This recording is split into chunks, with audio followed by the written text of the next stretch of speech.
Bienvenue dans l'émission Ose ta différence. À ceux qui rêvent d'un monde nouveau, un monde où l'amour serait l'énergie de la vie, du partage, de la solidarité, plutôt que la peur qui isole et anéantit. Un monde de conscience et d'unité. Je suis Catherine Tournedouet, coach booster d'énergie, guide des traversées qui vous aide à devenir pour exister. Avec ce podcast, je vous donne rendez-vous tous les lundis matins pour vous offrir un espace d'inspiration avec des clés, des réflexions, des témoignages. Il est temps de bouger, le monde t'attend. Ose ta différence pour faire la différence. À tout de suite.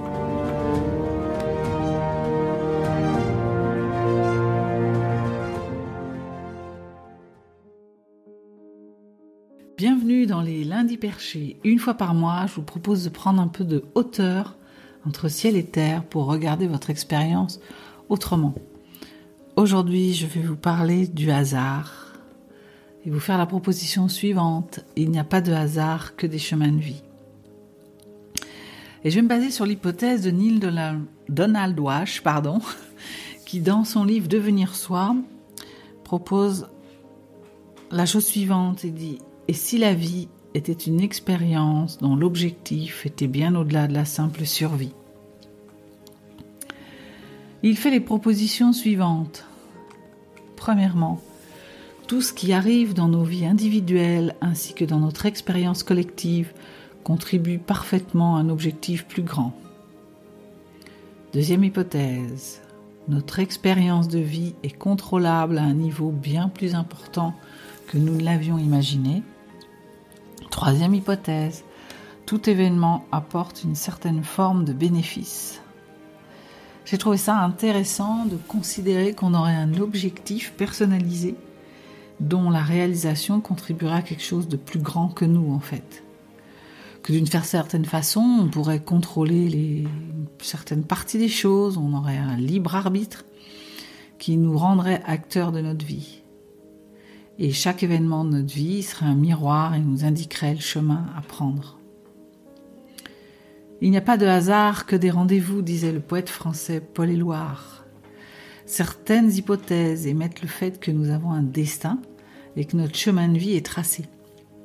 Moi, j'ai pas de certitude à ce sujet, mais quand je me retourne quand je me retourne sur ma vie en fait et que je regarde ce qui s'est passé, il y a quand même des moments où je trouve séduisant d'adhérer à cette hypothèse. En fait, il y a eu des moments dans ma vie où, je sais pas si ça vous a fait ça, vous, où on a beau essayer et ça n'avance pas comme on veut. Voilà.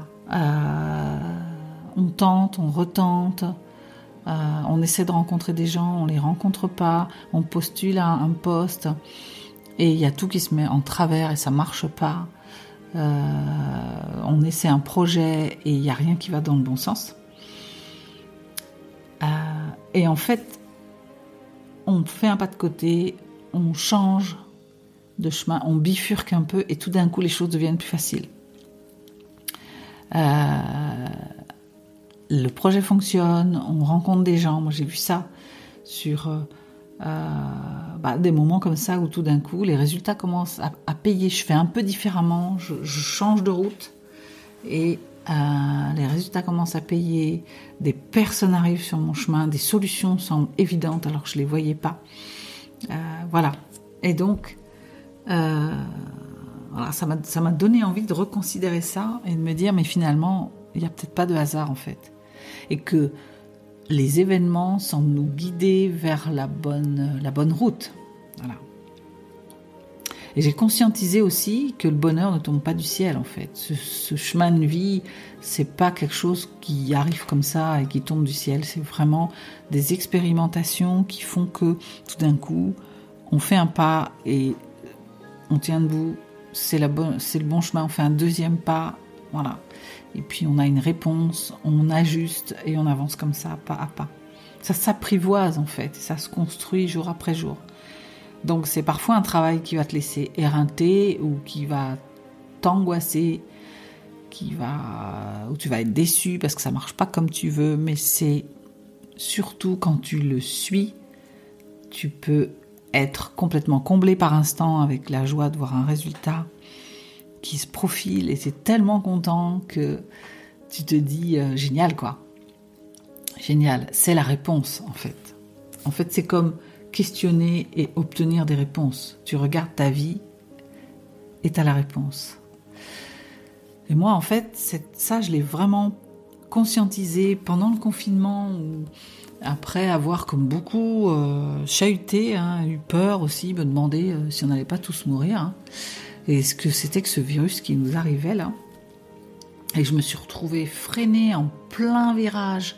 Je venais de quitter une boîte, une entreprise où j'avais passé plus de 25 ans et où j'étais en train de me réaliser pleinement, mais où tout d'un coup, j'ai voulu aider, contribuer plus et aider plus personnellement, plus dans une autre direction. Voilà. Du coup, j'ai quitté cette boîte d'un coup des seuls et j'avais pas encore l'émission suivante et je me suis retrouvée freinée en plein élan en fait, au milieu de nulle part, à la campagne, sans mes amis. J'étais seule en fait. Et je savais pas combien de temps ça allait durer, quoi. Et un peu dans un no man's land, en fait. Et j'ai réalisé que j'avais 2 manières de traverser cette période. Soit je restais dans les peurs, à me lamenter chaque jour en me disant « mais qu'est-ce que j'ai fait ? Pourquoi j'ai fait ce choix-là ? Et où je vais ?» et à m'angoisser. Ou soit de profiter de ce temps d'arrêt pour faire le point, regarder la situation autrement. Et évidemment, j'ai choisi la deuxième solution. Je dis évidemment parce que quand je vois où j'en suis aujourd'hui, je me dis que j'ai bien fait. Et j'ai regardé ce qu'allait bien en fait. Et ce que venait me dire cette période. Qu'est-ce que ça disait, cet événement-là ? Et j'ai réalisé que j'étais en vie, que j'étais à la campagne, j'étais au milieu, j'avais une chance incroyable par rapport à des personnes qui étaient en appartement, coincé avec une famille, des enfants à occuper. Voilà, moi j'étais seule, mais du coup, j'avais plein de temps pour moi, quoi, pour découvrir qui j'étais, réfléchir à ce que je voulais vraiment faire de ma vie, à ce que je voulais vraiment. Et finalement, heure après heure, réflexion après réflexion, contemplation. Voilà, je me souviens d'avoir été dans le jardin, d'avoir regardé chaque plante, chaque fleur. En étant contente et en plus il faisait beau la plupart du temps dans ce confinement et donc contemplation après contemplation, lecture après lecture, réflexion après réflexion, le chemin s'est dessiné en fait et j'ai commencé par prendre une formation et puis je me suis concentrée sur les sujets que j'aimais. Je me suis dit puisque je ne sais pas, profitons. Et donc je me suis formée à ce que j'aimais, j'ai commencé à lire des livres que j'aimais, voilà, pour aujourd'hui réaliser que j'étais en pleine réalisation de moi-même, quoi. Aujourd'hui je parle à la France entière avec ce podcast, entre autres, j'accompagne des personnes et je les connecte à quelque chose d'important pour eux, je les aide à aller vers leur pleine réalisation, voilà, et je commence à me connecter à ma mission de vie qui est d'accompagner des gens à se réaliser. Et j'y trouve un plaisir fou en fait. Je suis sur mon chemin de vie. Voilà. Robert Byrne, c'est un grand joueur d'échecs américain, il disait que l'un des buts de la vie était une vie pleine de sens en fait. Donc c'est intéressant de regarder quel est le sens de votre vie pour vous, quoi. Et si j'en crois à Dan Millman, qui est un sportif, mais surtout un auteur américain qui a été très écouté dans le développement personnel, lui, il définit 4 buts dans la vie. Il parle, d'apprendre les leçons de la vie. Voilà, c'est comment je me développe au travers de ce que je vis. Trouver votre carrière et votre vocation, c'est-à-dire avoir des missions qui font sens pour vous. Découvrir votre chemin de vie, c'est-à-dire ce que vous êtes venu faire. On est sur un passage assez bref finalement sur Terre. C'est à la fois très long et à la fois très bref. Et c'est comment je me réalise pleinement pendant ce passage. Et il donne une clé aussi d'être arrivé à être attentif au moment présent. C'est vraiment moi ce que j'ai conscientisé pendant ce confinement.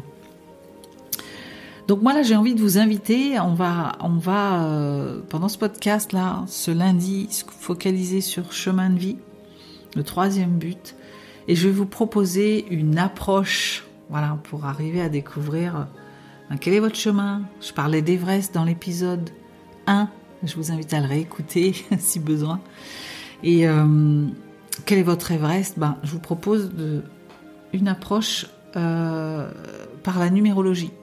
En fait, de calculer votre nombre de chemins de vie.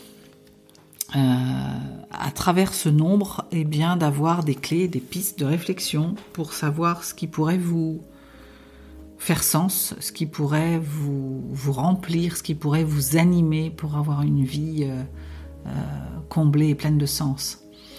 Donc pour calculer ce chiffre, 3 étapes. Premièrement, vous écrivez votre date de naissance complète sous forme numérique.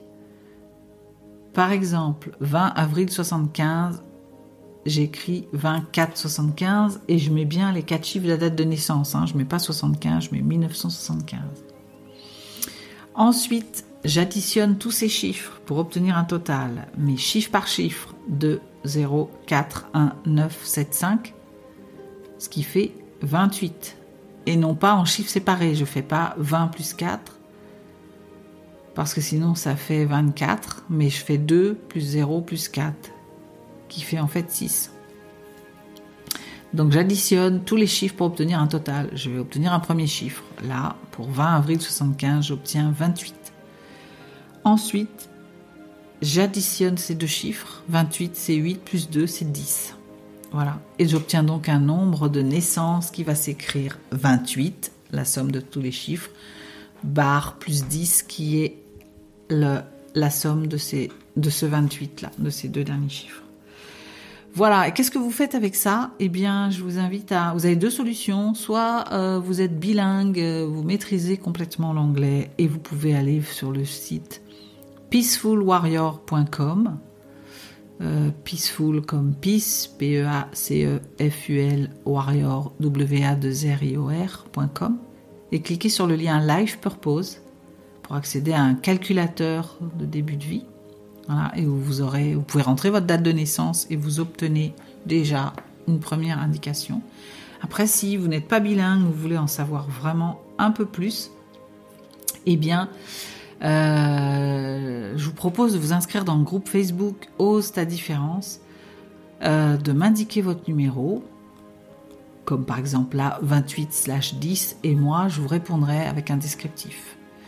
Et si vous voulez vraiment un descriptif plus complet, je vous invite à me laisser votre mail dans le groupe et je vous ferai un descriptif personnalisé. Voilà, ça prendra un tout petit peu plus de temps, je vous demande un peu de patience parce que il risque d'y avoir un peu d'émulation, mais je m'engage à vous répondre. Voilà, donc voilà, ce podcast était donc sur le chemin de vie. Il n'y a pas de hasard, que des chemins de vie. Si vous avez aimé ce podcast, je vous invite à commenter, à liker, à le commenter. Je suis présente sur pas mal de plateformes, Apple Podcast, Deezer, Spotify, mais aussi sur YouTube où là vous pouvez laisser vraiment des commentaires. Et si vous avez vraiment envie de vous lâcher, intégrez le groupe Facebook et partagez-moi un peu votre ressenti. Et je vous invite aussi à partager ce podcast avec vos amis. Voilà, c'était les lundis perchés. Pendant que vous calculez votre nombre de naissances, je vous souhaite une bonne semaine et je vous dis à lundi prochain.